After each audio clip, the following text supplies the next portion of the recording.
St. John's University, a small Division III school in the middle of nowhere, Minnesota. So what is so special about this place? Some would say the people, or the Johnny Bread. Others would say the lakes, or the Arboretum. While all of these are unique, most would probably say game day. From the tailgates to the game itself, St. John's football games are an experience. The team is regularly competing for a national championship. Despite how good the Johnny football team is, though, it isn't the most successful St. John's sport in recent years. Neither is basketball, or hockey, nor even wrestling. The best performing sport for the last several years at St. John's is its esports program. That is Kinger going down, and all is up to Chars and JM Beast to go to grand finals. JM Beast will find one. He needs to find more. They need to get one more. They need draws to even. Chars down to half HP. All three members. St. John's full HP bomb is going to go down here. Diffuser planted. Ken St. Clair puts this one in better, or will St. John's go to grand final? Shots come through here. JM Beast can hit that wing star, but none of them are going to die. The trade's not going to come out here. Nitro's not going to be thrown in, but not going to take anyone down just yet. Both members of St. Clair down low. Chars going to fight a kill, though, on a wing to Sar. Unstoppable going to trade him back on a JM Beast, though there's only one player left. Ken Charles clutch it up, finds one, but no! Heretic going to trade him out, and that is going to be it. St. Clair going to fall at the last hurdle. St. John's going to move on to the NECC Grand Finals. Here. If we need to use them, use them. Go, go, go, go, go, go, go, go, go! Nice. Oh, yeah! That's what I'm talking about. Let's go. Get this Ryan, get this Ryan. Leave him there for a second. He's gonna chill. Wait, freeze him, freeze him. Oh.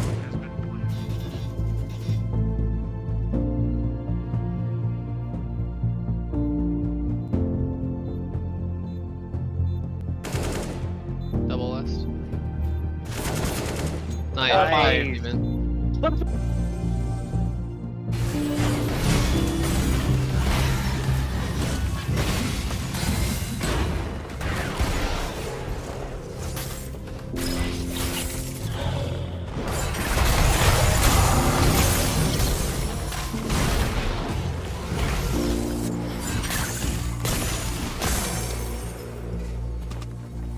Other map that they want to really play that's not Oregon. Oh, Unstoppable for two. That's one for the Heretic. Chars is good for a trade, but it's actually three. And it's now all left to nothing. With 2 national titles in the last year and multiple prolific teams, how did an organization with minimal funding, even compared to other D3 esport programs, become the best D3 program in the country? In collegiate, especially Overwatch at the time, there was only one division. There was not D3, D2, D1. There was just everyone was tossed in the same bracket. So that's kind of like a big piece of context. We are a D3 school. We have no business being in those games. And when we looked at the league afterwards, and it's like the next highest D3 team we could find was like half the league spots lower than us. It's like, oh man, if we were competing in D3, even D2 would have wiped it clean. It's just those gnarly D1 schools, man. They got 40,000 students. We got like 400.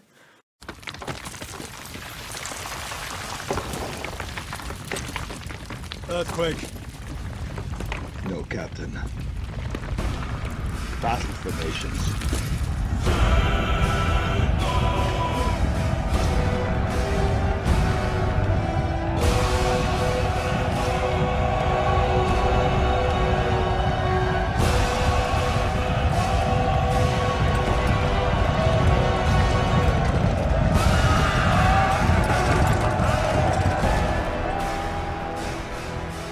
This is where we hold them!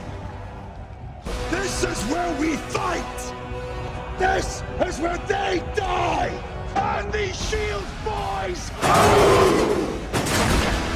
Remember this day, man. For it will be yours for all time. Before the esports organization, there was an esports club. How did you find out about them, and how did you end up splitting into 2 different organizations before one died off and one turned into the esports organization? Yeah, the one that we now know of today. Yeah.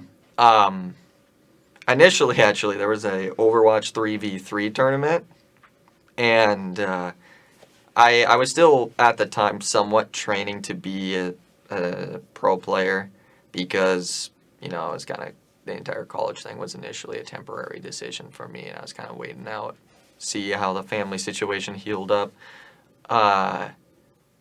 So I was still in training, but then they hosted this 3v3 tournament, which, if you know the game, it's like elimination. It was a relatively new mode at the time.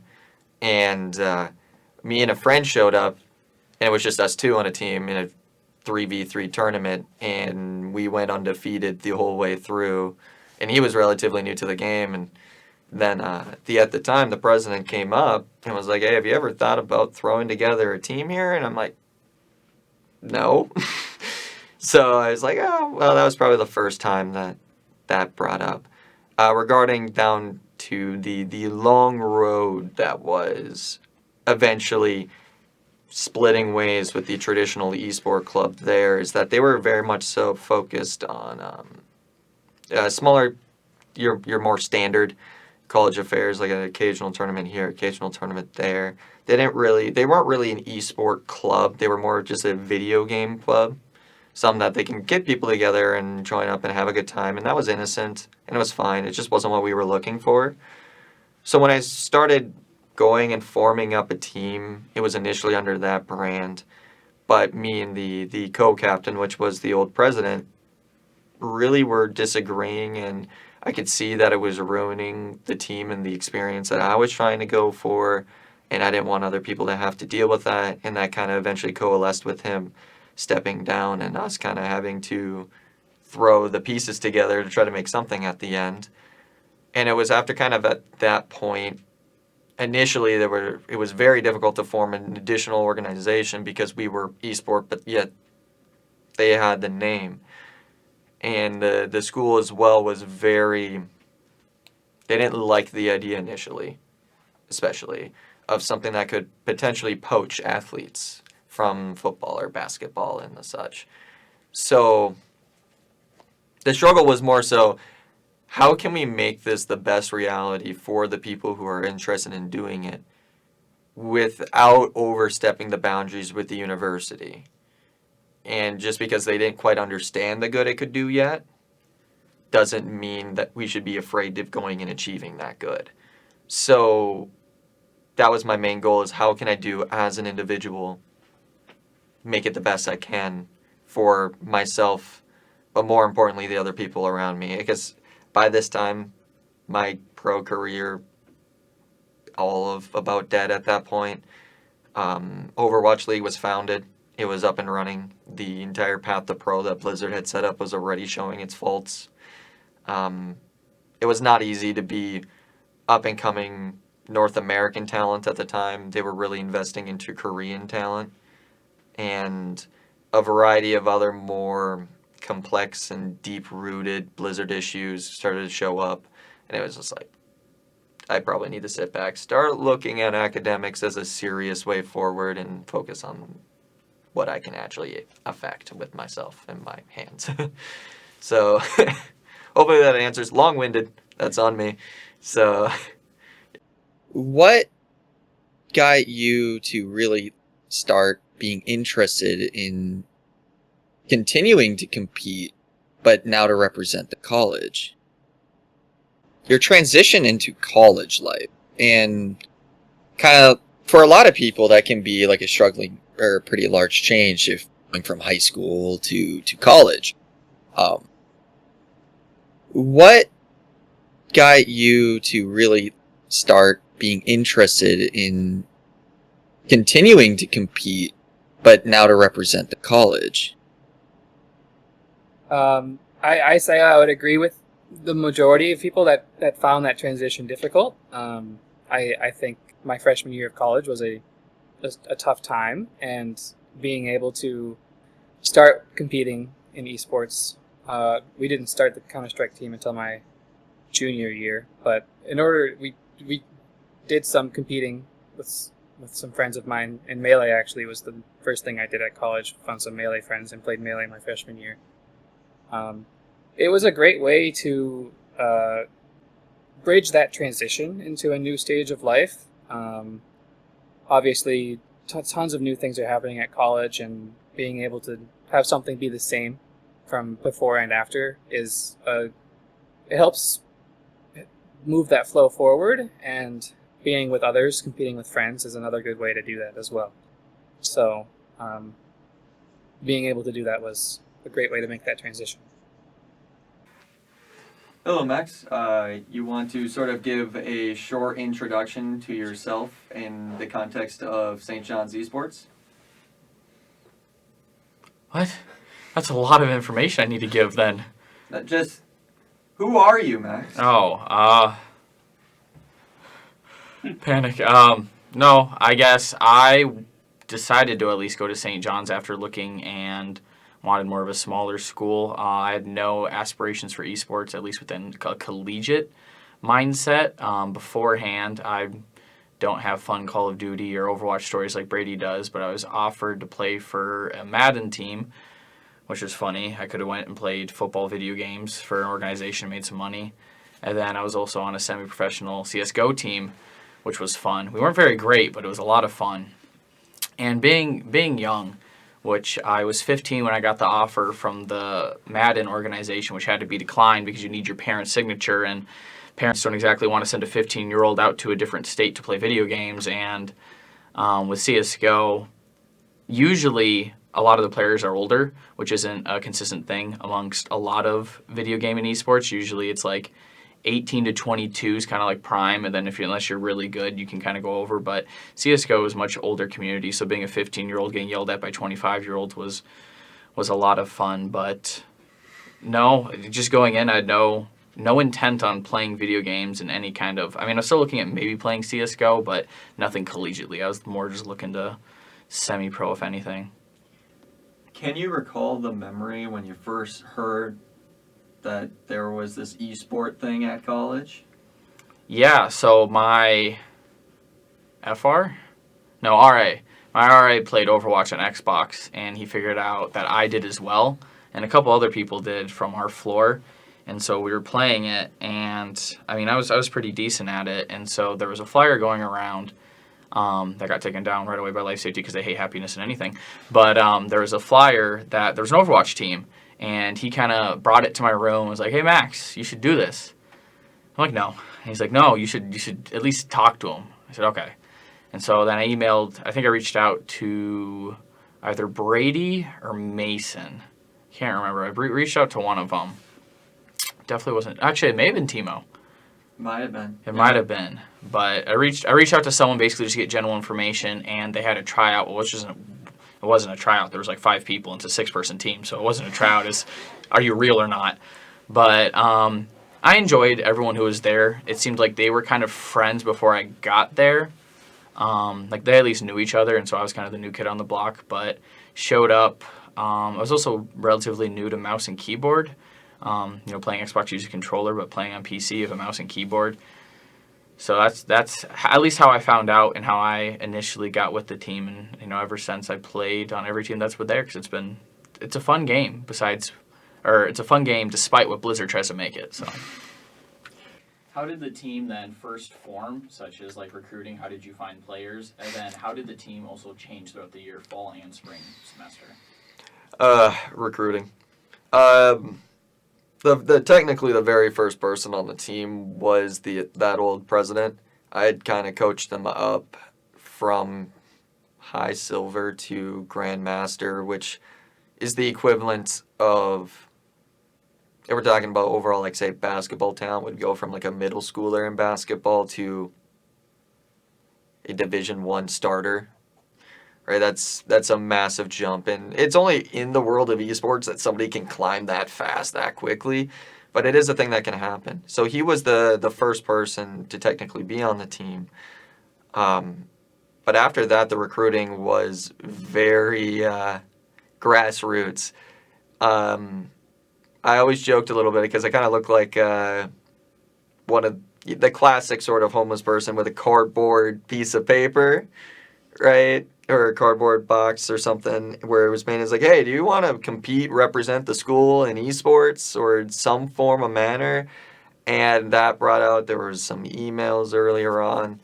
And I kind of got the questions going, and just about, I think, Max was the only person we got through email. Everybody else was hey, I heard you talking about this. Have you ever thought about potentially going on a team? It was really much so me walking up and it's like, hey, you know this gaming thing? It's fun if you be it on a team, right? Like it's a good time and give it a shot. You don't have to commit to it. Those who like it will stick around. It's not for everyone, but give it a try. And yeah, and that was basically how just about everybody was recruited. Now there's funny stories for individuals. Dover particularly was great. Because to put some context, Dover is a Chinese exchange student, and initially his English he was working on it. Initially, he's infinitely better now, but initially. So he was hanging out with a bunch of the other Chinese exchange students, and they kept on poking him because he would always look over at the sign that I would have, and they were like, "Hey, you should try. You should."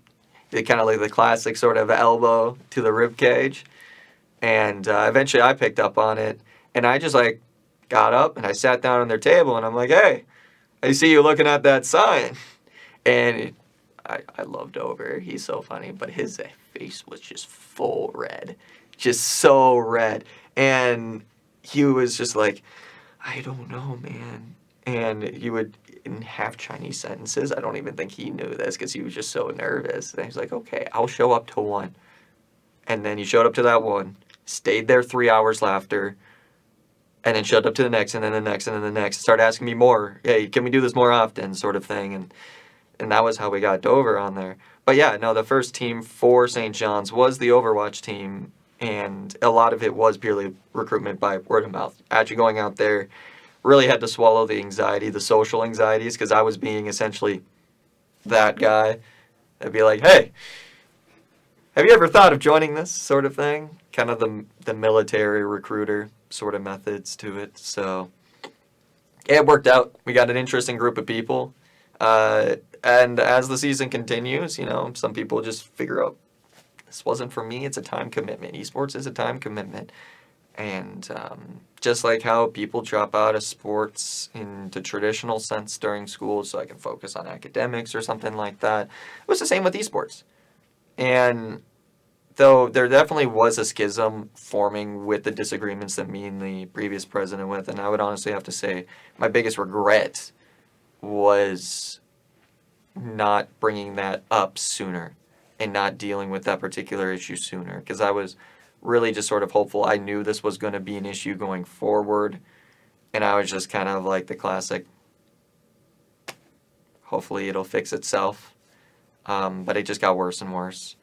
So to kind of cut out the entire shout matches that was going on, I was like, we need to come to a conclusion.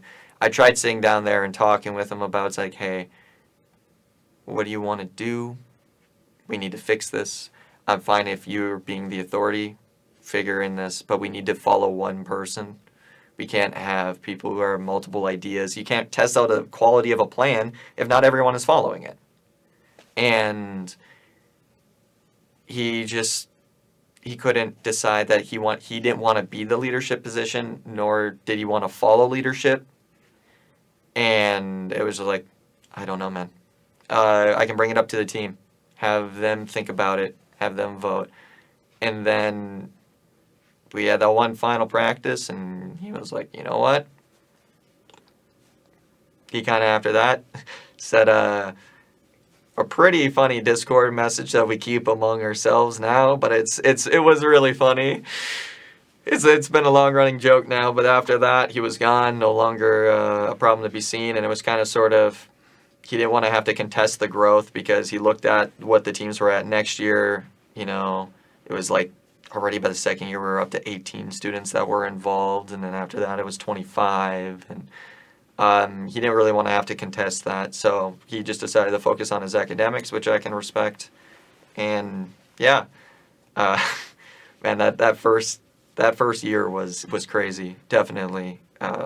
Looking back at it, it's like, whoa. This could be a plot for a mediocre show, but a show nevertheless. But you know, memories are fun. So, there was somebody you met early in esports named Brady. He was the one that was the captain of the Overwatch team, and at the time, the soon-to-be president of Johnny Benny Esports. What were some of your first impressions of him? Well, the first was there's definitely no way he doesn't do drugs. He definitely seemed like he had a little more than caffeine in his system.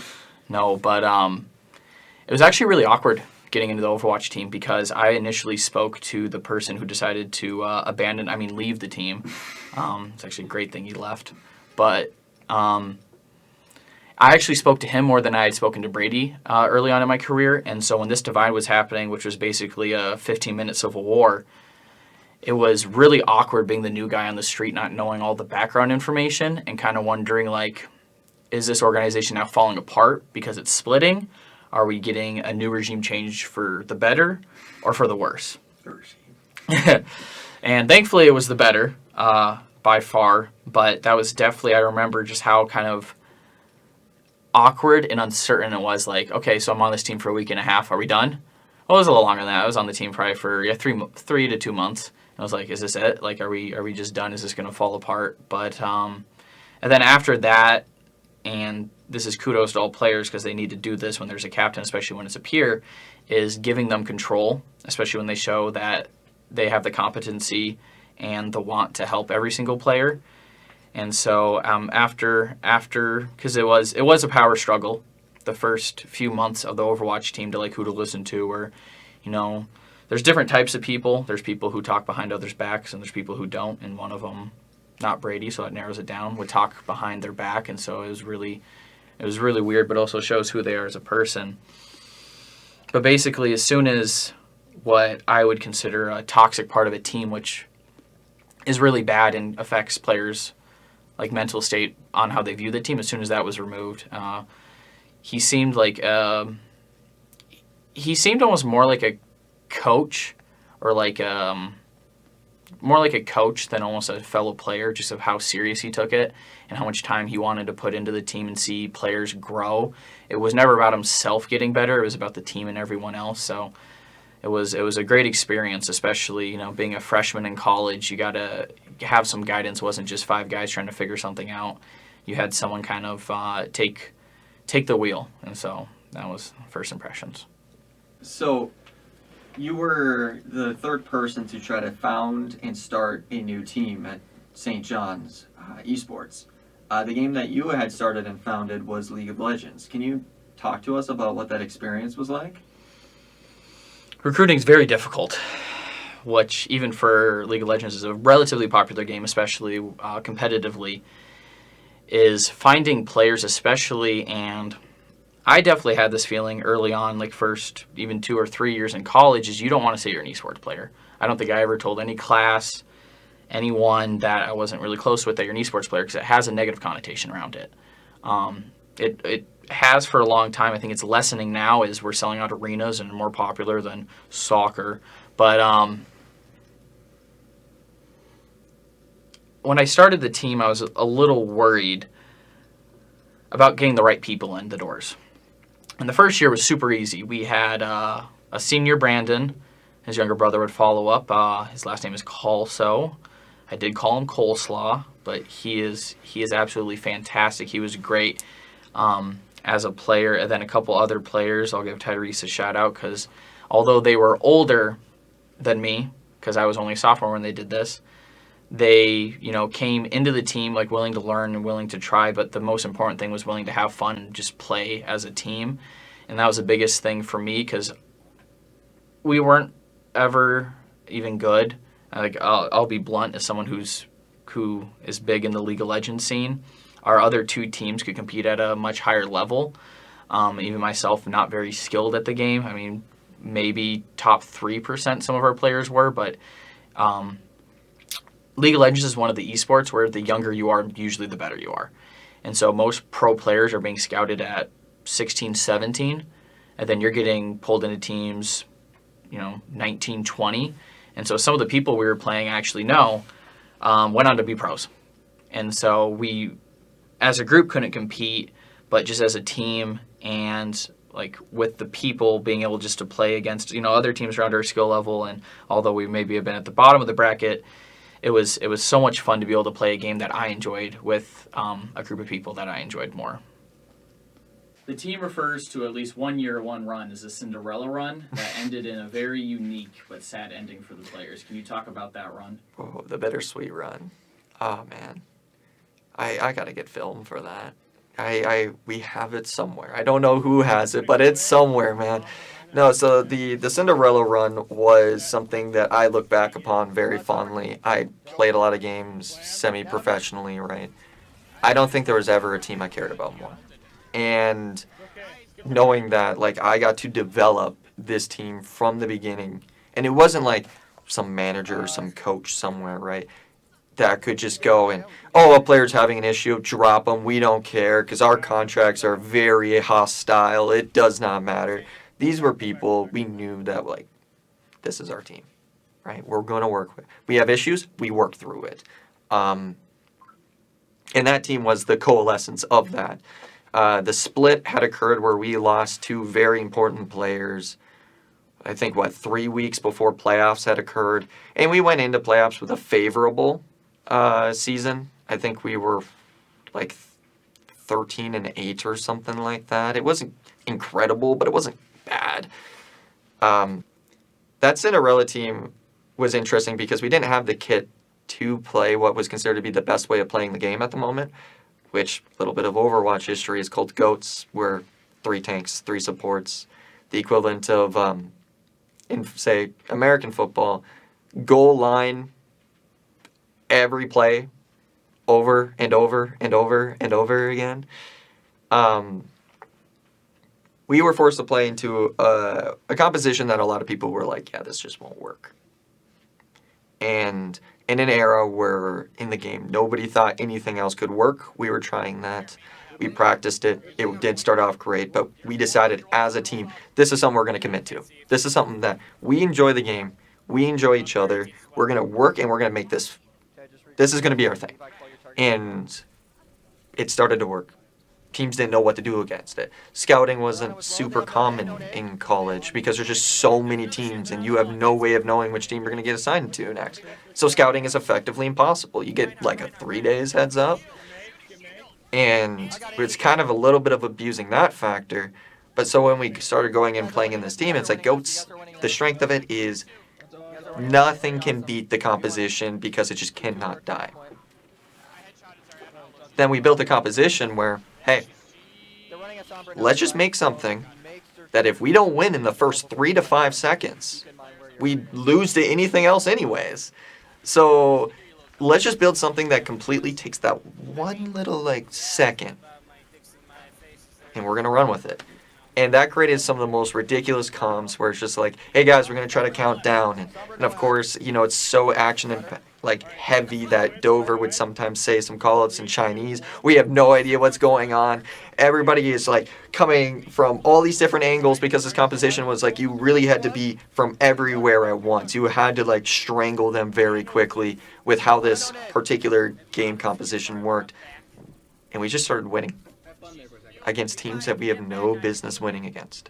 Teams that are playing the better composition, what people would say is unstoppable, with higher ranked players, right? With more time, more prep, actual money support from their university, right? We're just in there all in our rooms with the computers we made, and the amount of times we'd have to share a peripheral. Hey, my mouse is broken. What do we do? I can quickly run to the store. I'll grab you one, right? That sort of stuff. And we just started winning and winning and winning. And then eventually we came up across which was a very bittersweet. I believe it was the University of Minnesota, right? That a team of full grandmasters, which was a very similar thing that I had faced as a semi-pro player. But all of my players, this is their first year playing the game. None of them have that style of experience. It was kind of a David's walking up here with all the hopes and dreams, and he's just staring down Goliath, and it's like, I at least got momentum on my side. And when we went up to face them, it was intense, very close. And I look back at it, and I could not be prouder of what the team had been able to do. Even after losing the mentality, they bounced back, and it was something that even pro teams couldn't do a lot of the time. And there's an immense amount of emotion because it's we worked so hard on it, and it wasn't like me asking someone to. They did it themselves, right? And we took a map off of them, but they were beasts. They were incredible. They were an impressive team, and I think they got into the top 4, if I remember correctly, and then they lost to the team that won it all. But until they were defeated, we were the only team that had taken a map off of them. And that was, to me, it's like bittersweet. I think everybody wanted to go in. We were one game away from essentially the way I believed it was. They would fly out the top, I think it was 8 or 16 teams to LA to compete in the Blizzard Arena. And we were just that one game short. And that would have been so incredible given how much everybody had worked. And also assigned to the university who had chosen multiple times to, we don't care about these guys. If it wasn't for a select couple staff members and faculty members that were extremely supportive of us, we wouldn't have been able to even be where they were at the time, and especially where the organization is now. But just like for me, I didn't even care about that at the moment. I cared about the people that I was on the team with. I wanted them to be able to be like, yeah, we went to Cali, all expense paid. We got to compete, But sometimes that isn't what it was. That wasn't in the books. So still look back at it with extremely fond memories. Those first couple minutes after the game was over, we were all just quiet. Then people just started saying, thanks, guys. This was great. This was fun. And that to me was just like, I'm getting emotional, crap. But yeah, I look back at that extremely fondly, and especially for where I was in the mental space at that time, best thing that could have happened to me. So, yeah. Ooh. Give me a minute. And then we can do the next question. So just a year after the team missed going to California due to losing right before being able to, the team actually made the top 32, which was going to be flown out to play in Los Angeles, but then the rest of the tournament got canceled due to COVID. Do you remember where you were when the news broke and how you broke it to the team? Oh, man. I mean, I heard about it because I was technically the team captain, and they sent out emails earlier like, hey, guys, there's this thing in China. It's highly contagious. Estimations are they're going to be here in a month. We're still planning on hosting it, but we're going to keep you guys in the loop. And I think they sent out that email like 2 days before it was confirmed, like 1,000 people had it in LA or something like that. And it was just like, the writing was on the wall, right? But when the official email came out, this is our second-year team, by the way, which although probably was the stronger team than what our first-year team was, the league had also evolved a decent bit as well, so the competition was also better. We were in the room, the gamer chamber. Oh, man.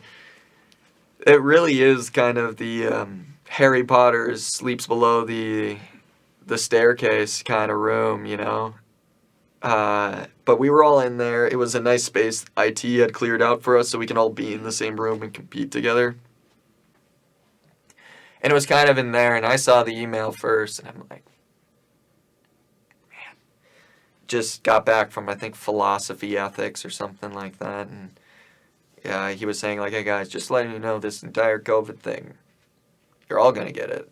It's not this distant thing. It's not like Ebola, or something far away. This is here now. And I'm like, oh, man, I really hope, though, that we can still, have this and get back, log into the computer. I see a couple of the guys still already in that chamber playing games, waiting for their next class or working on homework or something. And I'm like, guys, bad news.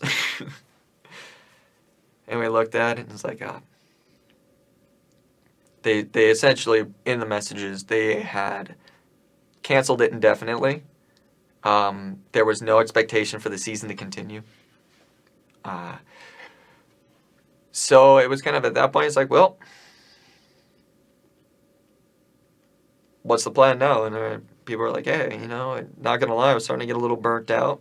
It's hard to push. Got a lot of classes that are quickly trying to get these tests out and stuff before, invariably we get sent home for COVID.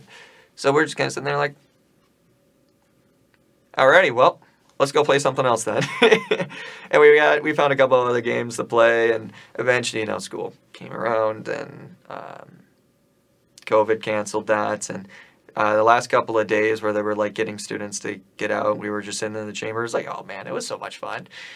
We played so much Warzone, I think, and a couple of other games. It was a ton of fun. We had a really good group of guys. It was a blast.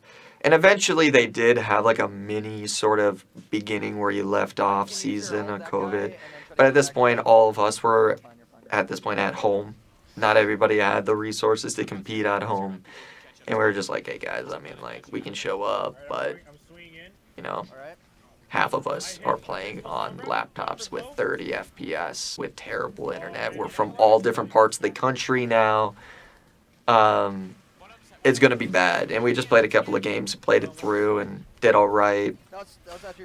But it was like, it was kind of like, oh, we're just showing face at this point.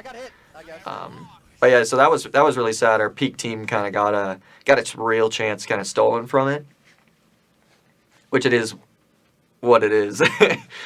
So, yeah. You started the Counter-Strike at St. John's your junior year. What was it like getting the players to join and the recruitment process? What was that like for you? Luckily for me, Counter-Strike was the second team at St. John's, so there was already a bit of a base with the Overwatch team started. So I had the assist of being able to say, hey, we're going to compete for this organization that already exists. I didn't have to do everything from scratch, and there were some people already in the Discord or related to Overwatch who also could have interest in Counter-Strike. I was really happy with our turnout for Counter-Strike that junior year. I think we did a really good job hosting public events before tryouts at the beginning of the year, trying to just get word of mouth around people who know people, try and incentivize them to let as many people know about this as possible, so that way anyone who could be interested or wants to join a new community has the opportunity to before tryouts and really get an opportunity to try something new.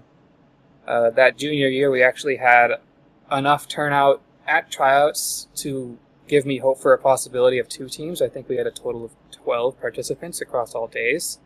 We ended up with just 1 team because some of the tryout members were no longer able to compete after a certain amount of time. But either way, it was a great opportunity to bring a bunch of people into the organization and try something new. And even those who did not end up joining the team still stuck around. Some joined other teams as well. So it was a great way to get more people interested and overall I'd say the recruitment was very, very personal. It was not a large scale, there was no large scale announcements, there was no major ways for us to really get in contact with all the students well, except for email, but that's has its own problem with effectiveness. Obviously, people can filter those out pretty easily. So a lot of the recruitment came down to, being personal, getting to meet as many people as possible and try and get them interested in something that you care about. So, junior year, you helped found the team, you got it recruited. You had a lot of interest in the teams from people at the school of competing. But eventually, there was the 5-6 people that were your mainliners for the Counter-Strike team. Can you walk us through your first impressions of a lot of the players on that team and your first thoughts about them and the overall team environment, especially towards the beginning of the first season? There was definitely a learning process going on at the beginning of the first season. At the end of the day, I think I was the only one who had competed in an esport before. and there was a lot of teaching about Counter-Strike in particular and about esports as a whole. Proper ways to communicate, proper ways to get your ideas across without causing any strife or whatnot, and Counter-Strike roles, Counter-Strike ideas, utility, basic fundamentals of the game itself. At the beginning of our first semester, I'd say I think we outperformed my expectations, considering the experience of my players, but we weren't anything to write home about. I think the more important part was the improvement that we were putting in together and the team bonding that we were doing.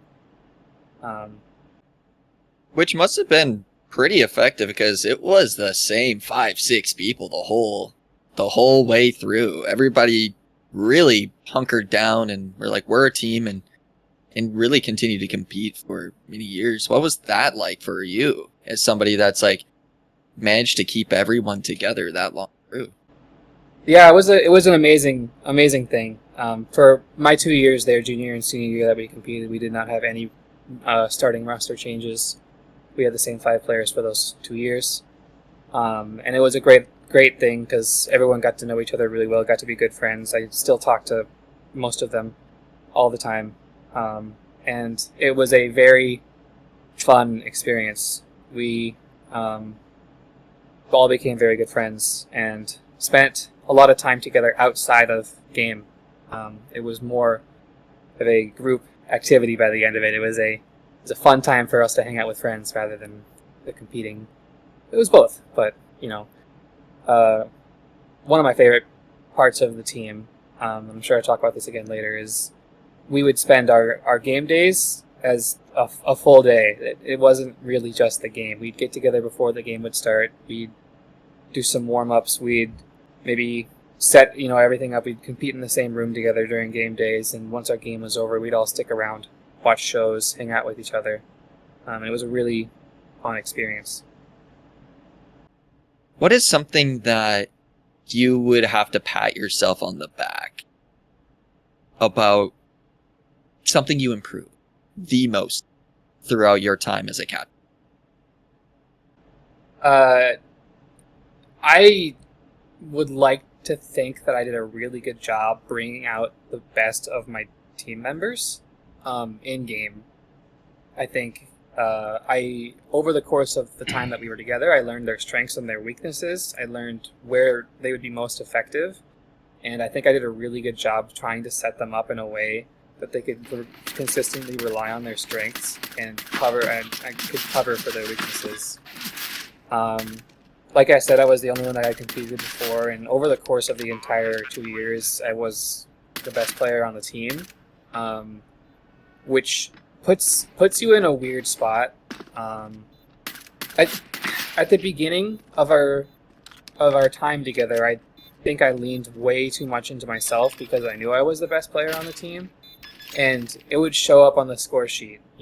I would have a 2 KD. All of my teammates would be struggling and we'd lose. And I think I did a really poor job making good use of my teammates. I would frequently put them in spots to support me, which is exactly what I shouldn't be doing, especially in terms of Counter-Strike. And by the end of the first year, I realized, this structure is fundamentally incorrect. And I was able to start figuring out where I can start supporting them, and we would win more games frequently without me even being the top frag anymore, which was a huge thing. I'd spend a lot more time throwing utility, doing setups, all sorts of ways to make sure that my other teammates have a chance to do well, and the system as a whole was structured to usually have me be the last one alive, and that was the same throughout the entire tenure, because I would set up my teammates to take the best fights they could have available, and if it didn't work out, then I would rely on myself at the end. And I think that structure as a whole significantly improved our gameplay, and I think I'd like to think that I did a good job making it fun for them because they were more important to the gameplay, and making them play better against whatever opponents we were doing. Is there any particular moments that for you, like hanging out with the team and all of like those experiences, like is there anything that immediately jumps out at you as like kind of the joke of core memory, right? Something just memorable, story you particularly enjoy? Yeah, for sure. My junior year, the first year, we would rent out one of the front rooms in Pangle, and we would take over the whole room and use their projectors once we were done. And definitely a core memory is Bandy and Roger had it started out as real feud and it became fake feud very quickly. They like to be at each other's throats, even for the fun of it. And we were watching a show together after the game was over, and they just kept chirping at each other over the top of the show. Steve and I are trying to get them to shut up so we can watch something that we care about, and they just won't stop going over different things that they both screwed up. And obviously they're not going to say anything that they screwed up in the match. They're just talking about every single time the other person screwed up, frequently more than once. And we're just trying to watch it. It was a lot of fun because it was not real animosity. They were obviously having fun with it. So it's that jovial and fun atmosphere is something that I treasured. Even in matches, like we were able to crack jokes and poke fun, and I think that actually helped us play better. I think if they had been more regimented and less fun, I think that stress could get to them in the games, and oftentimes it would at the beginning of games, and then someone would crack a joke and we'd play better afterwards. Can you explain the added stress it is to be a student, a captain, a player, the president, as well as, a lot of people don't know this, but as the captain and essentially the coach of a team, you set up all the scrims, you set up all the practices, you check everyone's schedules. You also have to play manager with all of the players, and that takes up so much of someone's day, but you're also a full-time student. Yeah. And if you're especially dumb, like me, also doing a student labor. So, no, it's time management. Every moment you have to be doing something, right? I always kind of laughed about it because, like, I love to read. And I loved a lot of, like, different Netflix series. And I was like, I remember I was doing some esports stuff, and I was like, wow, I actually have not watched this in 3 months. What? I was, like, waiting on every week for a new episode to come out, and then suddenly it's like, oh, it's been 3 months. What happened? But, hey, when you're enjoying it and you believe in it, it doesn't take energy at that point. You can just do it. The main thing was definitely balancing academics. Because there was always that sort of thing in the back of my head. It's like, hey, I just figured out how we can beat this team with this good rotation. Or if I practice this character, we could do it. But calculus, right? So that's honestly the main thing, is definitely time commitments. And eventually you get to the point where even if you love doing something, you will face burnout and trying to overcome that. The best thing I think that ever actually happened to me was COVID and getting us sent home, because I was a much better remote worker. I realized that I was so exhausted all the time that when I was able to go home, I could screen record my classes when I was exhausted, that I could then let myself zone out during class and go back towards it when I had time or energy. Grades shot up. I could take it at my own pace. Right, we all know the statistics. Generally, people suffered over remote learning. I was the exception, I think, just because I could really kind of sit down and take it at my pace and when I was ready. But yeah, no, I teetered on the line of, like, academically, you know I could be doing better, but I would also have to be sacrificing something I care a lot about.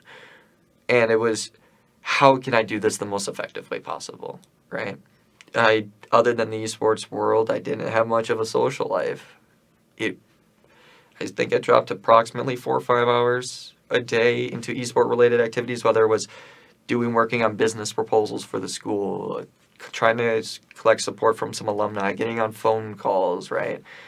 And then having the 4 or 5 hours related to school, including class, homework, right? Doing prep work, and then the student work. Like some days, it's 20 hours right there, and going to sleep for 4 hours is not sustainable for a longer period of time. So when I got the COVID break, the longer break from classes as well that it was associated, I think, if for context wise, when we were sent home, there was 3 weeks to 4 weeks before we even had class again. And for me, that was like a much needed Christmas break in April. So that was something as well that I lucked out, definitely. So whenever I do anything now, whenever I give recommendations to the current players, to whenever I'm working with anybody for esports, is advocating balance. Make sure you get 7 hours of sleep. Make sure you get half an hour to an hour just to let go. Take your time while eating, sort of thing, right? Just enjoy the food, enjoy the conversation, enjoy the people you're with. That's definitely how I got through it. And when we came back to school my senior year, I had that balance figured out a lot more. And it was kind of like, I look back at sort of wishing, like, man, if I would have had that balance sophomore year, what would have been different? But you live and you learn. 100%. So, yeah, absolutely. It's tough. Long story short, it's tough, but it's doable. So, yeah. You were the vice president throughout the entirety of the club's existence, or the organization's existence, until you graduated. Can you talk about what that was like doing that kind of work? Yeah, I was the role of vice president. I feel like I also took the role of community manager for the majority of the time that I was there. A lot of things that I would do would be fun and exciting. I get the opportunity to make tournaments and set up both within St. John's and within the greater esports community. I hosted a number of tournaments as well that was open to other colleges. And I think a lot of my role was listening to what those that were in the esports organization wanted and being able to put something together for them. Obviously, when you're running events, you don't want to run an event that people aren't interested in. So it's all about, gauging interest and then putting together something that people want to be a part of and people want to go to. So overall, I'd say the majority of my role was related to being with the students and putting something together that the students would want to be a part of. How did you meet Tommy, who was the CSGO captain as well as one of the key and building people of the esports program and the CSGO team? How I first met Tommy was hilarious. How I got to know him better was a lot more standard. The first time I think I met Tommy, I didn't have like a conversation. I just noticed him, and it was like during like involvement week. I can't remember what it's called. The first week you're at school. He must have not been having a good time, and he was so done with like those terrible icebreakers. And I was just kind of sitting on the side sipping a water, and he just sits on the rock next to me and is like, man, this is just absolute. It's just like, he was so upset, and I just kind of sitting there for like 10 minutes, just listen to him rant, and I'm like, hey man, I'm in there too with you. And then we ended up being in the same computer science class, and then it was kind of going from there. He was an absolute stud at it. Me, not so much. And he basically hard carried me through that class. I definitely knew like the theory and the macro side of it, but when it came to the actual act of coding, I was awful. So we had actually grown to have a pretty decent relationship over from that perspective. And then he was like, hey man, I play Counter-Strike, I play Battlefield, and it's like, hey, I just started the Overwatch team. Do you want to, for next season, we missed deadline this year, do you want to start forming up a Counter-Strike team and I will help you out in that process? And it kind of just grew from there pretty naturally. He had a really good mind for business. And he was absolutely... he was a lot of the times my counterbalance with ideas. I would shove out like, hey, what if we try doing this? Would this work? And he'd be like, that is too extreme. Dial it back, sort of thing. That he was my balance regarding a lot of the ideas and the creation. And he was also very, very, very, what should I say? How would be the best way to say it? Detail-oriented, where I was very sort of, whoa, let's come up with this grand idea, you know, and let's try this and this and this. And he would always have to be the person who's like, you only have 24 hours in the day, and you should probably be spending 6 of them sleeping. Sort of thing, yeah. Tommy is huge. I am very thankful for Tommy. Me and him, just in general, we were the ones that did the majority of dealing with the university and kind of making sure that relationship was as healthy as we could make it, and eventually tried to like lead it forward into a more supportive position for you guys. You guys being St. John's and its eSport players. So, but yeah, that's that was the TLDR of the meeting of me and Tommy, and how that relationship kind of grew from there. Yeah. All right. So the Overwatch team has since disbanded just due to a lot of the players really just leaving the school due to graduating. But other teams have came up, and I believe CSGO has had the best season that it's had since it's officially formed. And then a Siege team was formed, which has found success. What has that been like to see something that you created kind of flourish, have more success than it even had at the beginning stages, and is looking to get even better in the future? All I gotta say is, like, you know, I helped where I could set up the initial process. That achievement is mostly on them. Absolutely mostly on them. As much as like the little narcissistic me on the shoulder wants to say, hey, I did a big role in that. No, realistically, when it comes down to it, they were individuals. They excelled. They went beyond, right? And I'm happy that I got to play a role in that to an extent, right? While my main focus as a player and coach was definitely Overwatch, and the popularity of the game slid, therefore less people are interested in playing it. I didn't want to force anybody into a game they didn't enjoy. So I kind of knew the writing was on the wall regarding that. But when the other organizations kept up that passion that I tried to really instill in my team, and try to keep that culture of, hey, it's okay to make mistakes, sort of, it's okay to mess up. And this is a comfortable space for us all to learn. It's okay to be frustrated with one another. Let's work on communication. When the other team started really bringing that in, especially the Counter-Strike team, was initially a lot of very different personalities that did not mix well. And Tommy initially very struggled, Tommy being the Counter-Strike captain and the VP of Johnny Benny Esports. When they started having success, I was immensely proud of them because they had started from a position where there wasn't any chemistry. And they had built it. Like, that's the hardest thing, right? Is, you know, having people get along immediately. Oh, man, that's incredible for esports teams, right? Like, there's all these big stories about how chemistry makes a massive difference. The Counter-Strike team, love them to death, did not have any to begin. And it was a slow process for them. And then when they started succeeding and even excelling in their respective league, I was like immensely impressed by them, by Tommy. The individuals, generally speaking, have massively stepped up, especially in the organization side of esports. I would not have initially expected some of them to be as incredible for what they are doing now as they were. And for that, I kind of look at myself as like, I could have known, but I didn't.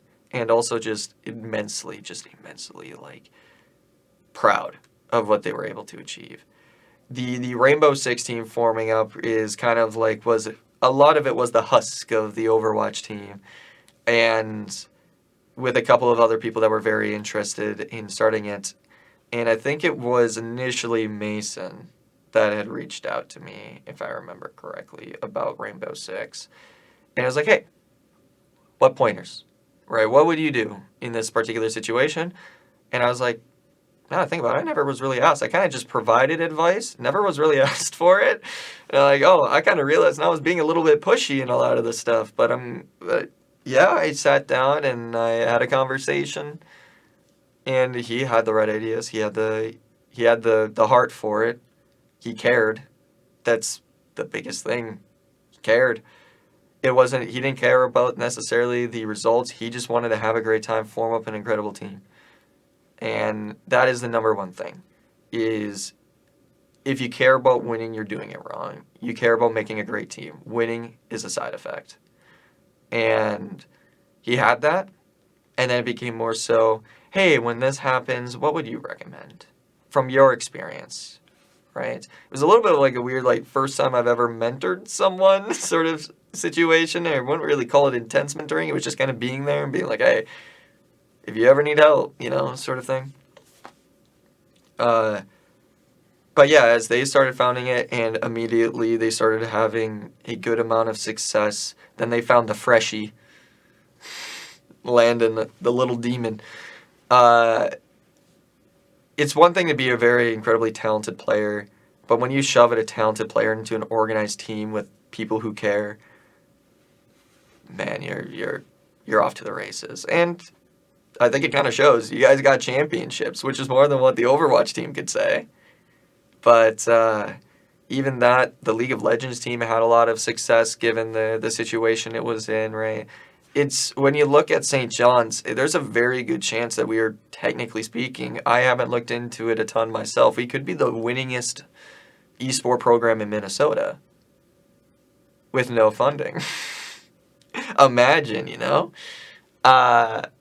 immensely proud of all of the players. I keep on using that word because I struggle to come up with the correct sentence of letters or sequence of letters to explain my emotions regarding it. I am very happy. It is something that I'm more proud of than any school project I've worked on, than anything I've done for education or work, right? It is up there. It's my greatest achievement so far. And I'm happy that they get to extend, not make it my achievement, make it our achievement. And that to me is a legacy thing. I was able to help leave somewhere better than I found it. And they are maintaining that. That is incredible to me. Is a more full answer. Smash is something that's extremely near and dear to my heart. It's the first competitive game I played at St. John's. Not even part of the esports organization, just with friends of mine. I've been playing competitively in Smash for significantly longer than I played Counter-Strike. And being able to go out and compete with people from the school in a public tournament at Iowa State was fantastic. It was an amazing bonding experience for everyone there.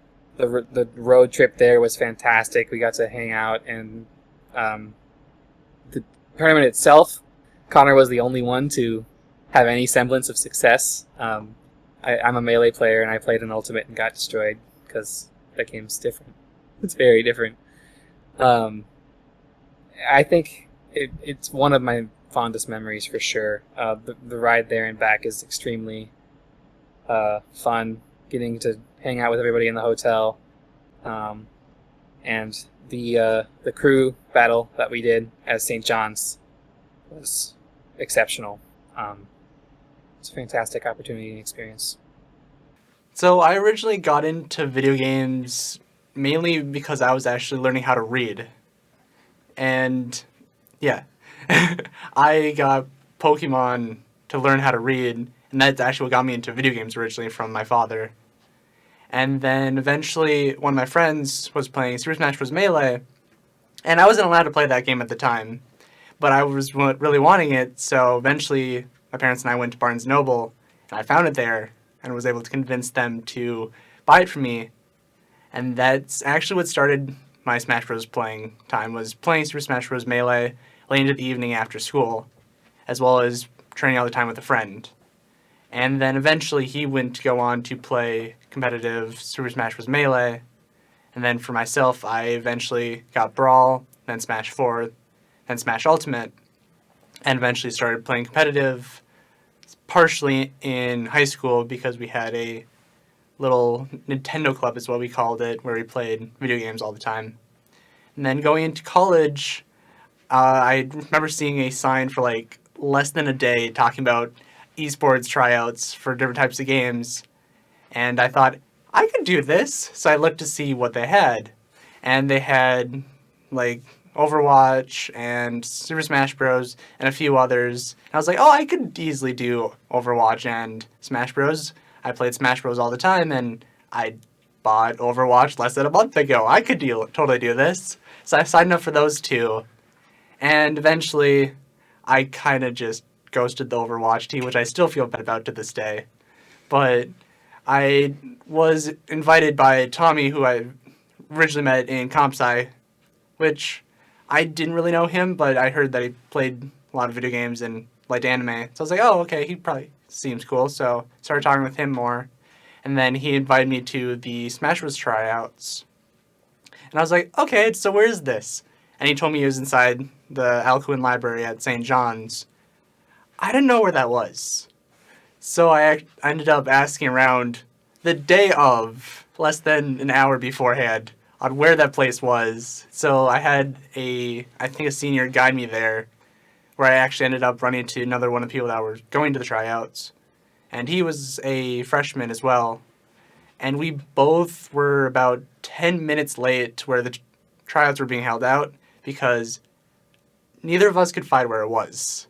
It ended up being in the basement in like a little secluded area inside the library, where inside was probably around 12 people that they had gone for the whole sign up out of like around 35 people that had originally signed up for the tryouts. And the match was set up to be a 1v1 and then kind of have a tournament style. And I was watching a bunch of people play, and I like to say I'm relatively decent at the game. And I was thrown into my first match. And the first person's like, oh, I got this game just recently, so I want to try it out. And I was like, oh, okay, that's fair. So I went to face him. I only got hit twice throughout the entire match. And I ended up winning in every single match during the tryouts with only losing a total of 2 stocks. And one match was for fun, which was against Tommy, who was trying to see which people could be used for a Smash Bros. Tournament, which was going to be happening in Iowa. And eventually, once that all ended, he talked to me afterwards saying, hey, would you want to go to a tournament with me and a few others that's in Iowa? It's like a giant match where 4 people play together against another team, as well as they have individuals, which we think you might be good at. And I said, sure. So we ended up going there, and right before we were trying to leave, we had a couple people drop out, and we realized we didn't have enough people. So I had contacted some of my friends, and most of them denied, but I had one friend, Mason, who had basically never touched the game before. And we just said, you just had to get 1 single point. That's all you need to do. Just get 1 stock off the enemies. And he's like, okay, sure. What time is it? It was like, oh, it's in Iowa.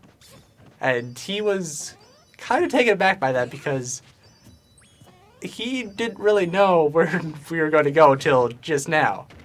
So then we eventually grabbed him, and then we still were needing one more person because it was Tommy, Steven, Mason, myself, and we needed one more person. And we ended up running into the freshman area and knocking on, well, more banging on someone's door who went by the name Roger, who eventually would be one of my teammates for playing Rainbow Six Siege. And we more or less kind of coerced him to play.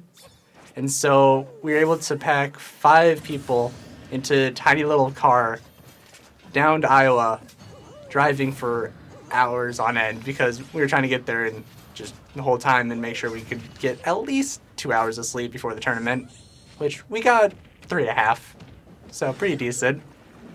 And the match of, basically, Tommy told us, I'm not expecting us to win, but the best we could do is try to have fun. And that's basically what we did. We mostly got demolished throughout that tournament, especially in the group setting. Our team did not stand a chance. There's a lot of really good players there. And I remember Tommy was saying, as we were about to leave, saying to me that this is going to be tough. We have one person that's never played the game before, one person that only plays Melee, another person that we just kind of bribed to come with us, and you and me. And it was probably one of the most memorable experiences I have playing Smash Bros. Ultimate and being able to hang out with such a great group of guys, having to meet Tommy basically the first time I've really actually spent time with him besides just talking about comp sci stuff or playing video games every now and then, was such an unforgettable experience for me. So, what would you say you have learned the most from every year that you had done esports at St. John's? Was there something you particularly learned the first year and then something new you learned the second? Because you had jumped between many teams and have been one of the most participated players. So, any lessons that you would say, looking back on it, that you have learned? I think because I played 3 years, I played on at least 2 teams. And a couple things I learned is the players make the team. That's what it is. It's everyone's mindset. It's that everyone wants to at least compete with each other, wants to help one another. There are some players who are me before we, who they care about their stats, they care about if they're in charge, they care about if they get to make the play calling, they get to care about how they look at the end of the day. And that's a real bummer to me because I played on a few teams where it's we before me, and those teams always have the most fun. Those teams always compete the best because it's a result of having fun, being friends with. I mean, I can't even count the amount of times that I would go out and just, people that I formed a team with, I would go out and, go to Buffalo Wild Wings or go to a restaurant and even later on, hang out at their apartment because there's a lot of connections that you can make being on a team, and with how much time you put in, you're either going to hate them or love them. I mean, that's just how it's going to shake out.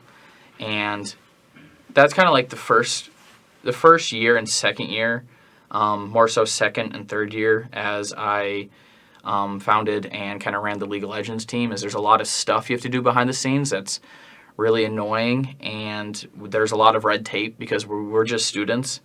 And when you want to join a league, a lot of leagues require for the school to back you up as well as have a faculty member that you kind of write down and say hey, this is the person that's overlooking us, except for the school didn't want to overlook us or put us down as a real organization. And so there's just a lot of red tape that we try to push through, and IT helped as much as they could, bless their hearts, but it was just a lot, especially for 5-6 college students to be able to try to push through. And then the last year, it was really exciting because it kind of felt like, because the Overwatch team wasn't there as Brady had retired due to graduation, but it had the first kind of 2-year feel where it was a new team and all being friendly, all enjoying each other's company and going out and competing and just wanting to have the best time as a team, and also having the mindset of, at least I had this and I feel like a lot of others did, is it wasn't about wanting to win per se. It wasn't wanting to lose. It was hating to lose and then let down your team, because that's just how much you cared for everyone around you. And so that was the biggest thing last year, as well as it doesn't really matter who you are, where you're from, or what grade level. Dover's a great example. He's a Chinese foreign exchange student. His English wasn't magnificent at the beginning, but he is the most lovable person in the world. He is a great person, and we all loved him as a teammate, and he enjoyed being on the team. But there's also a freshman. We call him Freshie for a reason. He was a freshman, as the rest of us were basically all seniors, and fits right in. And it doesn't matter. There's sometimes, mostly in high school, even in college, if they're a lower classman or all these other different things. But in esports, we don't care. If you're a good person and you want to compete, and you're just fun to be around and have a good attitude and personality, I mean, we don't care who you are, where you're from, what grade level. So that was a fun thing to see. How did the Siege team evolve throughout, beginning where 2 players were brand new to the team and, lost 1 player in between the 2 splits. So how did the team kind of evolve beginning to end? Well, when this team first started out, it was Peyton, Mason, Garrett, me, and Bradley. Those were the 5 that we originally had.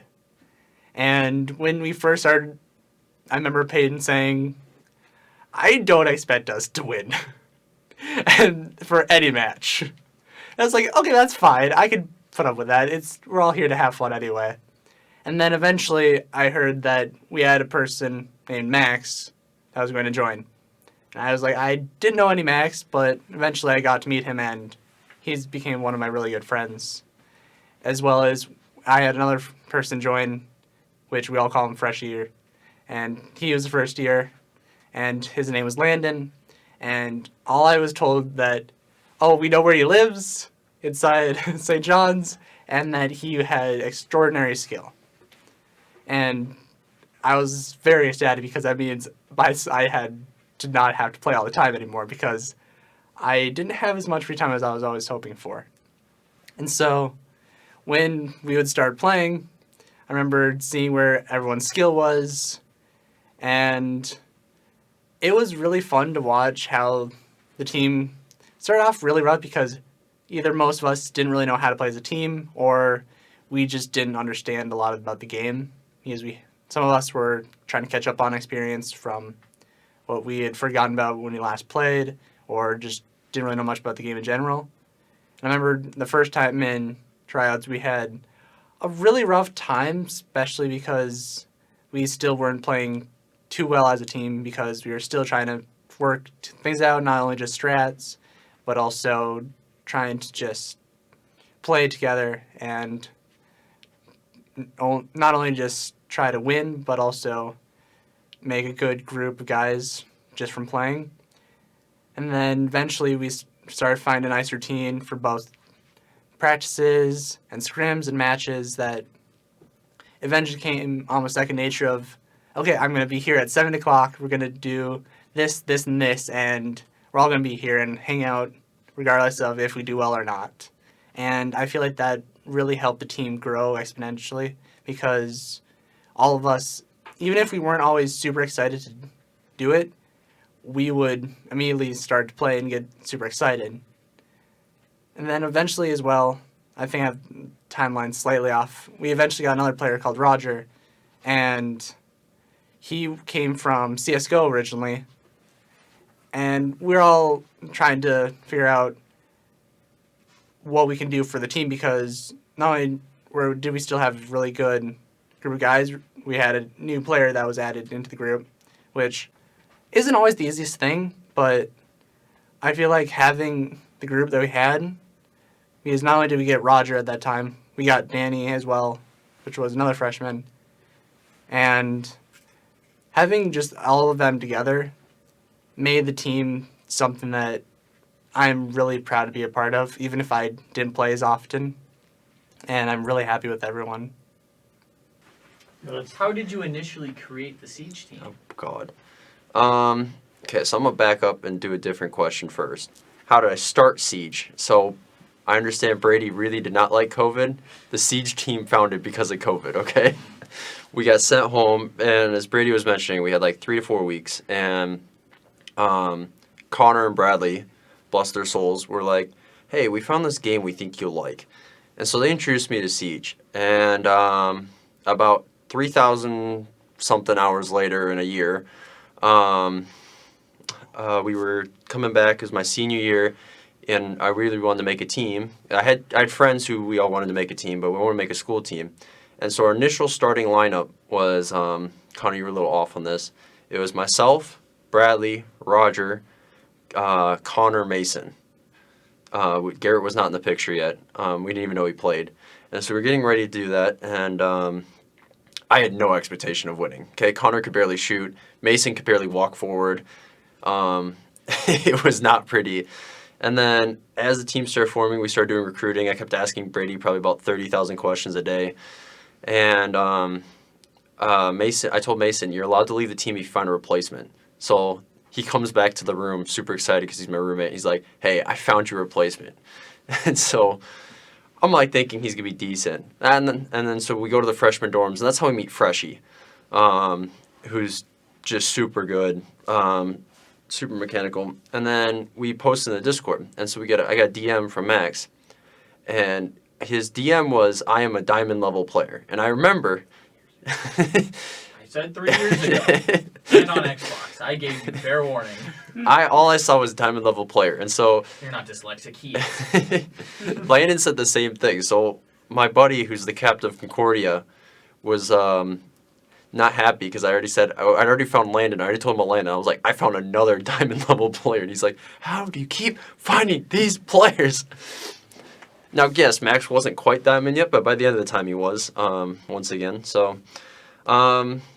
Yeah, that's kind of how it started, a group of friends, and then we found actual good players and started working from there. So coming from a captain, as the League of Legends captain, what was it like going back to being a player on the Siege team? Well, joining that team was very awkward again because there was already an established friend group. And so being the odd man out, you're worrying about fitting in as well as getting back into the game. I was the only person unranked for 3 years, so they didn't really know where to think my skill level was at. And so my biggest concern was fitting in with everyone on the team, as well as being able to not be the weakest link. That's always been my biggest thing, is I never want to be close to the worst player on any team, because I think that's the worst thing you can do as a competitor. Well, there's two bad things. The first worst thing is to just be toxic. If you have a bad attitude, you don't know how to compete, you don't know how to work with a team, go play chess. It's one player game. The other thing is I never wanted to be the reason my team ever lost. Winning is fun, but I do truly hate to lose, and then being the reason that your team lost, knowing that you let down everyone else who put in time and cared, was my biggest fear. So I poured a lot of hours into the game, and then I don't have an ego around power in any kind of structure. You can argue I have an ego and whatever else. I don't care. You can argue that. But I'm completely fine letting someone else run the show, especially if they show that they're competent and care. Now, if you're an idiot and don't care, maybe I won't. But thankfully have never had a captain like that. Both of mine have been great. So as soon as I saw Peyton and all the other players had cared about the team and were, here to compete and be great teammates and create a good environment. Yeah, well, he's a loser. One pick, two pipes, one tarps. One blue tarps, 2 pipes. Ah! It's one man! I didn't run that. Last one was pipes.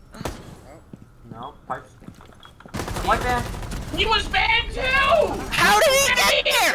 He ran across! I honestly could care less about giving up any kind of power. I don't want to be a captain. I don't care. I'm here to fit the role as best as I can, which I'm given. So it was actually very easy. And now that someone else had to do all the scrims and all the coaching, it was great. I just got to sit back and watch. So.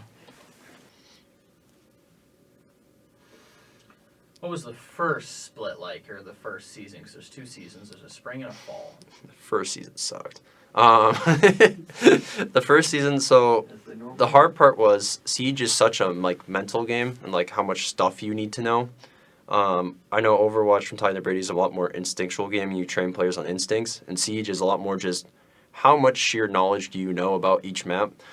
And so we decided to do a roughly 6-day-a-week practice schedule, 5-day-a-week practice schedule. It was designed to be shorter because some players, like Max, had 2 teams he's running. He was running league practice and then coming to Siege practice afterwards. And so we did short 30-minute practices just because that's what worked for everyone. And then we did that for a few weeks. And then once everyone got comfortable enough, we changed our practice schedule to do a lot more scrims. And the first season was interesting because I remember, so for NECC, there's these 4 placement matches. So you start with, everyone plays 4 matches against 4 other teams, best of 1. And then that's how they seed you into different divisions. And Max didn't play all but 1. Landon didn't play all but 1. So it was mostly me and a bunch of subs getting our butts kicked every single game. And I remember messaging the commissioner, hey, just so you know, we were not throwing. They just had glasses, I promise. And we got placed. And our first week we played Ottawa, Kansas. Not Ottawa, Canada. Ottawa, Kansas. There's a difference. We found that out. And we the first map we lost, or did we lose the first map? I can't remember this one. I think we lost the first map. Landon joined for map 2, and then we won. And then Max joined for map 3, and we crushed them. And so that felt really good. And then we kept winning. It was really cool to see the team coming together and like winning games that maybe we shouldn't win, but especially with subs at times, because just class schedules and conflicts were really annoying the first semester. And then one thing my players always still give me crap about is we were playing this team named Oswego University, and they were also undefeated when we were playing them. And so I hyped them up because like they were undefeated and like we were like all ready to go. We were all gun ho. We didn't drop a round. We 14-0'd them, smacked them very convincingly in about 20 minutes and got to go back and get food. So they still don't let me live that down. And then we played. We met our first challenge of the season, Southern Miss University, which is I think a D2 school. I think they're D2, and they. It was the first time we played them, it sucked. Max had to leave, so we had this forfeit a first map, and then we had Landon come in for a second map, and we won the second map to force a map 3. And then we got 7-0'd on the third map with Landon going 2-7, which you can ask him about. He doesn't like getting brought up all the time. So that was like a wake-up call, and we like had a meeting as a team and rediscussed everything. And then really all that happened was a lot of people got really competitive and we actually upped practice even more. Not healthy. I never recommend this, but it happened both seasons. We were very light on practice, then we lost, then we upped it dramatically. Sorry, Brady, I did not listen to your advice all the way. And then going towards... Oh, and then I'll go through another fun thing for Max because I know he likes this. We were playing this school called LVC. And the first map, we had a bunch of technical issues with hosting, and so we won the first map, and then the second map, they won, and so they accused us of cheating on the first map, which was great. And then to really set them off, we brought Landon in for the third map, and then Landon just went off and destroyed all of them, and so we won. And so going into the playoffs, our first round matchup was against LVC again. And they were talking all sorts of smack in their stream. And we had the full SJU roster, though. Actually, no, we didn't. I forgot about that. No. I got a concussion. Max was gone. He had classes. Landon was gone. And so, yeah, Brady's giving me a look. Yeah, I played through a concussion. The first map, we won. And then Landon came for the second map. And the goal was to have Max for the third map. But we didn't have needing him. And then we played Ottawa in the semifinals, and we were like hyped, ready to play them because they were the 2 seed, and it wasn't even a contest. I think Max was like 30-2 or something. It was stupid. And then we got to the finals, and it was against Southern Miss, the one team we lost to the whole year or the whole semester. And we jumped out on them 2-0. Everyone's feeling good, and then the every little thing that could go wrong went wrong. I'd argue we were still the better team. We just couldn't win 1v1s. Like most rounds in Siege come down to a 1v1, 1v2 if both teams are good. And we couldn't convert them. I don't like shots were just being missed. I think everyone was nervous. And so we lost map 3. Landon had a very bad gaff on map 4 that cost us map 4. Essentially, Brady, I'll explain it to you. We set up the entire round for him to win the round. And then instead of shooting the guy, he just sat there and stared at him through the floor. And the guy got off the plant, shot him, and then went back to planting. And we were... He also wore a bag. I actually had watched this game live, and I was sitting there. I just remember I was in a call. I think I was with Tommy, and me and him are both yelling. And at the time, my dog was kind of a puppy, and he got scared, and he started barking all around. So, yeah, no, I remember this moment quite vividly because we were, yelling explicits, as they would say. He's like, "What are you doing?" But yeah, no, it was a crazy fun match to watch. Yeah. And then the fifth map, Max alluded to it earlier, but we jumped out on them. They iced us, and then it went to overtime, and then it came down to the final round, and we won. I remember screaming so loud I almost broke my desk actually punching it. Yeah. Well, it wasn't that. It was like this, but I was so happy. And then we were trying to think of something to do because, as Brady alluded to, like we all play in our own rooms, so we were like trying to find a place to meet up at midnight, 12:30 somewhere, and it's winter, so it's like December. You're not going outside for that long, and so we decided to meet in Sexton. And I still remember. I feel bad for this to this day. I spoiled it for my roommates from yelling. But Brady, I remember I forgot about the delay and joined the Discord call of people watching it. And they're like, "Get out of the call! We're in the final round." I'm like, "I'm sorry." I get out. And we won, and we went to Sexton, and I don't think I've ever been happier hanging out with my friends and teammates. What was your favorite memory of the Siege team? I don't know if I have one. Well, yeah, I don't know if I have one, but it was pretty great during finals, not when we do the stupid test, but finals for Siege.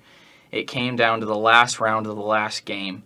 And going into the last game, I always have high expectations for myself no matter what game or if it's the playoffs or regular season. Basically, I want to be doing the best on the team no matter what, just because not only is that expectations I think you need to have for yourself as a player, but also you want to help your team win as much as possible. And sometimes that doesn't come with stats, but you know if you're doing good or not. I mean, you know if you're droning well, if you're setting up well, if your timing's well, if you're communicating well. And so going into the fifth map, which was the last one, because we went up 2 and then went down 2, is it was a hollowing feeling of, if we get reverse swept, what could I have done better and what did I do to mess this up? And so going in, we went up 4-1, 4-2 roughly, which is a really good lead in Siege. And then the other team decided to ice us, having technical problems, which I call baloney on. So we didn't play for about 30 minutes. And just as you imagine, if you stop playing football for 30 minutes in the middle of the game and just sit there, you can get out of a groove and get kind of cold. And so I started off really strong in the first game, or the first part of the last map. Did fine the second part, but the very last round of the finals, we won. It actually wasn't that close of a round. We won pretty definitely, but it was very stressful. Probably had a heart rate above 110 for about 3 hours, which isn't healthy. See a doctor. But then after that, we all met at Sexy Town or Sexton, and then went and got some Domino's pizza to celebrate. So, and it was on a school night, so I had to go to probably some dumb class the next morning, but that's all right. Your class wasn't that important. I graduated. Context on what Sexton is? Define Sexton. Well, I mean, this is probably for everyone who goes to St. John's. If you don't, what are you doing here? No, but Sexton is basically just, it's what 70% of the building's just a general building for admission, and then there's a bookstore and a place where you can go get food. There's like a little sub shop, and then basic food. And so although the sub shop and the bookstore is closed late at night, there's still like a general walkthrough where you can go in and there's like couches and a fireplace and stuff. And so we just kind of met there to be happy that we won a championship. Second split? Yeah, the second season. Second semester was different from first semester because the team was like, you win and there's camaraderie that's built from winning. You have like, Bradley left. I'm getting to it. I'm getting to it.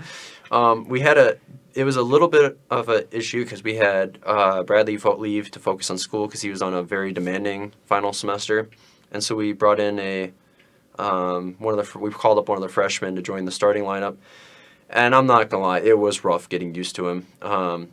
He's a great guy, but especially early on, Bradley was the rock. He did his job perfectly every time. I worked with him for hours on it. He did his anything I needed to do or that needed to happen, he was already doing it. Like, you didn't need to tell him anything. And then you bring in a new player who's playing a new position. He's learning a whole new position, and it was it was not fun at the start, I'm going to be honest. There's a lot of, what are you doing? Why is this happening? Type things. And we had to work through them. We got placed D1 against stupidly good teams. We basically won a fluke game against the team, so they decided to place us D1. And we're not that good. I'm going to be honest. We're the best D3 team, I'd argue, in the nation. But against Purdue, which is the 4th-ranked team in the collegiate scene at the time, we stood no chance, especially with a new player. And so they actually asked us to drop down to D2, and we're like, yeah, that's much better representation of where we're at. And then the second semester was a lot harder. I mean, you're up 2 divisions, so it's a lot more difficult. The teams are a lot better. The strats are a lot harder. But we also got a lot better as a team. We played a lot more difficult teams. And then, sadly, the second semester didn't end the way the first semester did because the finals got canceled because Purdue's finals are terrible and we're on the same day as the Siege finals, so they had to forfeit. But we really wanted to beat Purdue just to say, yeah, screw you. So, yeah. Do you have a question for him? I think you're going to say one. Oh, I do. So, now that you played a year with Rainbow Six at St. John's and you since graduated and now you coach, can you tell us about how it's different being a coach for the team you helped found? It's frustrating. To be honest, it's frustrating. Because, like, you watch the games, right? And I love all the players. Like, they're all great guys. But there are times where Max will watch the games with me most of the time, and we'll be watching this, and we will be in the what are you doing type phase all the time, and just when we're casting, it's not as bad, but when we're watching, I don't think I don't stop complaining about things the whole time. Granted, they're in the grand finals, so we'll see how they do, but D3. Is it hard to be benched, though? Like, having to watch instead of play? It's so hard to be on the bench. There's so many times where you're watching things and you're like, you could give them a little thing, like you see things that could help them, but you can't because you're not allowed to interfere in the middle of a match. That's why you do what I do, which is when I retire, I killed the team. I don't have to watch. You did kill the team. Yeah. So I got it figured out, man. You gotta listen to me more often. I got this all figured out. I'll text Lana. Hey, you boys got finals, but you got to disband now. Give the team nothing but heartbreak and then leave. That was your goal. What is something that 5-10 years from now, what would you hope to see your legacy be? Yeah, like, let me think. It's a tough question. Yeah, obviously Brady and I put work in to be the best that we could be, but also set up in a way that we could be replaced. We did not want to have the organization as a whole be dependent on us as people. I think frequently we would spend time with those younger than us, teaching them how to interact with the school, how to interact with each other, how to put together something that's fun and interesting in order to really help the chances of longevity for the program. We knew that if we made the program dependent, or if we didn't open up some of the knowledge that's required to run this thing successfully, we wouldn't be leaving anything behind for anybody. And I think the number one thing that I'm most proud of my time at St. John's as a whole is putting something together that other people got to be a part of and can continue to still be a part of now. Every year that the esports organization is still around is a year that is it's physically visible, the impact that I was able to leave on the school. And I can still go back and say, this is something that I was able to make, and I'm proud of everybody who's able to continue making it happen. Overall, I want the esports organization to continue to be an outlet for people to have fun, get together, make friends. That's the most important part. Competitive success can make things more fun as well, but it's not the crucial part of the organization we tried to leave behind. It was more of an opportunity for people to belong somewhere and grow, both in skill with something and as individuals, and having that stay that way and seeing something that I was able to create continue to support people individually and as a group is very heartwarming. It makes me very happy to see it continue to move and grow. The school seems to dismiss not only the organization, but all the students and players that compete as not really a large part of the school, or that this is something really important to the school or them. But can you explain, for especially the players who have played for 3 or 4 years, spending 3 to 4 nights every single week playing with the team, getting to be friends, and just enjoying competing, what it means to them? So, when it comes down to it, and I get asked this question a lot with what I do for work, esports is very similar to traditional sports in certain aspects, right? Of course, you're doing it on a computer, right? You don't have to be like 6 foot to be even a viable competitor like you do in basketball, right? Anybody from any walk of life can be great at esports. The barrier to entry is impressively low. The main thing that it's the same, though, is it's a high-intensity, objective-based, teamwork-oriented, the majority of larger esports. There's some that are kind of 1v1 sort of fighting games, especially, don't really follow this quite to the same extent. That's more like a relay. But the esports we particularly participated in collegiately were very high-paced, needing tactics, needing teamwork, needing mechanics, needing everything. And that is the same level, same type of commitment that students are going to be putting in when they go out for football, when they go out for basketball. They're doing they're doing aim training, they're working with each other, they're reviewing film. It's the same thing, the same type of competitive spirit to it. And for a school that so highly values the competition, the ordinary person doing extraordinary things through bonding with the team, becoming what they are needed to be, it does hurt a little bit knowing that more so administration, and I really have to put this asterisk, administration, because there has been incredible faculty and staff that have gone the extra mile into making this a reality. To us being able to even sign up, we had to get a staff member to sign off on us before we could even get into the first league, right? There's been incredible individuals that have made this entirely a reality, and especially in an atmosphere where colleges now are having to compete extra hard to get students, right? Enrollment's at an all-time low, and it's such an obvious thing financially, fiscally, statistically, to think about, hey, esports isn't now about getting students you wouldn't have gotten before. Having esports is preventing you from losing students you would have had. That's the main thing, right? Is it just, as somebody who was the president of what was the esports organization, I went and I had many talks, and me and Tommy a lot of the time would go, we'd be talking with alumni. We even had effectively fundraised it, and the school said no. And that's tough, because that was, other than the teams themselves, that was the hardest thing I'd worked on. And in that aspect, I failed, but I learned a lot from it, right?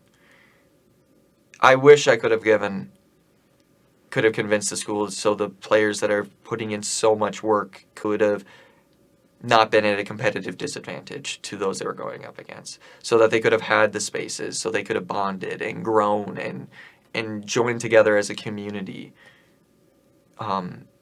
essentially to be able to have a good chance to do the Benedictine values that are so praised. That was what I founded the organization on. I've been on pro team or semi-pro teams where people treated each other like garbage. If I was going to make this, it was going to be where everybody was respected, where people felt comfortable to make mistakes and to learn from them. that people can grow as individuals with. We were a team. And you didn't necessarily always have to like everyone. But we were going to be there for one another even when it was ugly. And that was what you signed up for when you were on a team. Not only that, to compete in your favorite game, but that was what you signed up for. And I just wanted to make that as viable for as many students as I could when I was trying to raise, I guess, essentially funding and support for it. Which is tough that we never got to there for me, but I'm seeing the progress that is being made now, and I'm like, I think I laid down some of those railroad tracks for them to be able to go down that route. And for that, I have no regrets. I tried as hard as I could. Going back at it wouldn't change. I don't know if I made many mistakes in that path. I just don't think it was ever going to happen while I was there. And that was one of the biggest, I think, lessons that I learned from college in general, like non-academically speaking, is you can still fail without making mistakes. It's a harsh truth. And sometimes the unrealistic is what it takes to achieve something. And when that's the case, you go into it knowing there's a risk that even though you're putting in all your effort, even though you're trying, there's always a risk it can fail for things that are beyond your control, right? So that's honestly the biggest lesson I learned from esports in general at St. Ben's.